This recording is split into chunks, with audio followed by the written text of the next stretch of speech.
sa Dios nga atong gibasa mga igsoon, we are about to choose between life and death.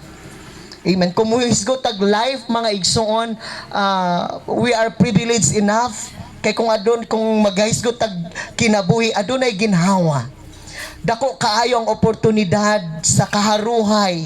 Amen. Praise God. Hallelujah. Pero kung muingon tag death mga igsoon, amen, walay silbi. Okay? Matawag na to na mahimutang stagnant na murag bisag unsaon na to og lihok patay na. No, wala tay mahimo na sa ato ang kaugalingon. Okay, but God encourage us,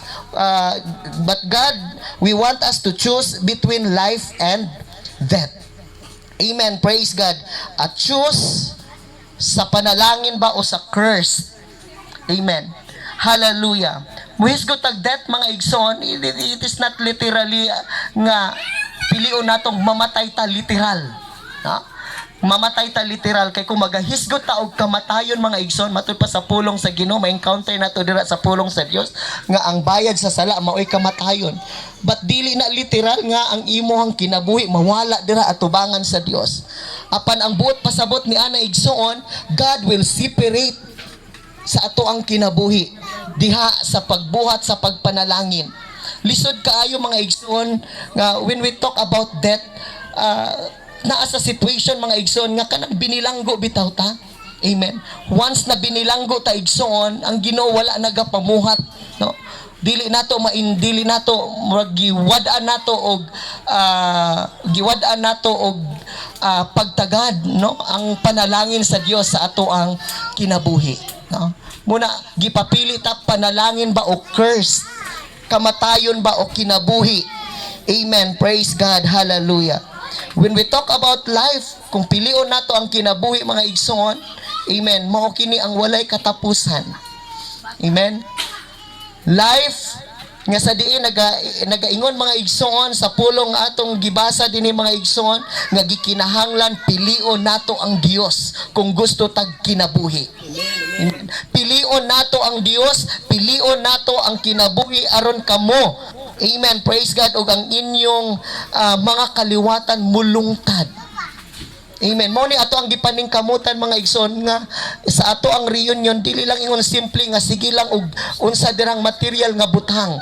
Amen. Gi-acknowledge gyud nato una ang presensya sa Dios, gikinahanglan aduna ay input pinaagi sa pulong sa Dios kay tungod mao kini ang atong inspiration sa atong kinabuhi. Kay once in a lifetime lang ta, once in a year lang ta magkita-kita. Amen. Kita nga pamilya mga igsoon. Amen, nga mo'y atong desire nga ang atong kaliwatan mulungtad dinha sa pagpili sa kinabuhi nga mao ang pag-alagad, pagpili sa Dios. Amen. Hallelujah. Nga aron makahatag og assurance sa ato ang kinabuhi nga bisan asa man ta nga dapit. Amen.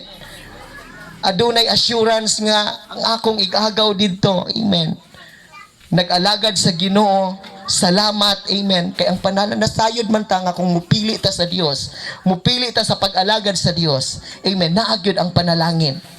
Amen. Mawala ang atong kabalaka. Amen. Mukupot sa atong kinunati assurance. Amen. Praise God. Nga pag-abot sa amen. Praise God. Sa panahon. Amen. Nga mubalik ang Dios. Kita magkakita. Amen. Tungod na pahinumduman kita pinaagi sa pulong sa Dios sa matag panagtigom. Amen. Nga sa diin. Amen. Gihatagan nato og pagtagad. Amen. Hallelujah. Pilion ang Dios. Amen. Pag mupili tag kinabuhi, nagpasabot nga atong gipili ang Dios, gikinahanglan nga pilion nato nga higugmaon ang Ginoo nga atong Dios, pilion nato ang pag-alagad kaniya, pilion nato, amen, nga dili ta mubulag kaniya. Amen, amen. Pag mupili ta og kinabuhi mga igsoon, maoning mga butang nga dapat hatagan nato og pagtagad sa atong kinabuhi samtang nagalakaw ta dinhi sa kalibutan. Amen. Kay nasayod ko daghay mga distractor. Amen. Dili na mo'y kabubuton sa Dios. Amen. Hallelujah. Nga magpatuyang ta sa mga distraction. Amen. Sa pagpili sa Dios. Amen. Sa ato ang mga kinabuhi. Matud pa sa pulong sa Ginoo kay kini makahatag unya kaninyog kusog kung kita mo pili sa kinabuhi. Amen. Muhatag unya kaninyog kusog og taas nga kinabuhi. inigpuyo ninyo sa yuta nga gisaad sa Dios. Kung atong hisgutan, mga igsoon, ang saad sa Dios sa atong kinabuhi mo, ang kinabuhing walay katapusan.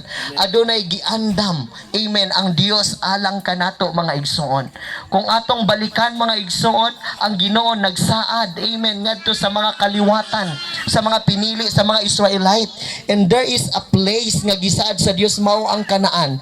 When we talk about the promise of land, which is Kanaan, dito nga dapit, amen, praise God, sila gituga dito kay adunay sufficiency, nindot ang sitwasyon. Kung atong lantawon, balikan nato ang panginabuhian, ang yuta, fertile, amen, hallelujah, beneficial kaayo ang place nga Kanaan. Amen. Sa ato ang kinabuhi karon, amen, dili na ang Dios mingon nga aduna pay literal nga moadto gisaad sa Dios alang kanato ang Kanaan, mga igsoon, because the land, the promised land, which is the Kanaan, sa atong kinabuhi karon mao ang langit nga giandam sa Ginoo alang kanato. Muna gikinahagi encourage pinaagi sa pulong sa Dios nga gikinahanglan pilion nato, amen, ang kinabuhi. Pag mopili ta og kinabuhi, gihatagan nato priority ang kabubuton sa Dios sa atong mga kinabuhi. Amen. Palakpakan nato ang atong buhi nga Dios. Amen. Hallelujah, hallelujah, hallelujah.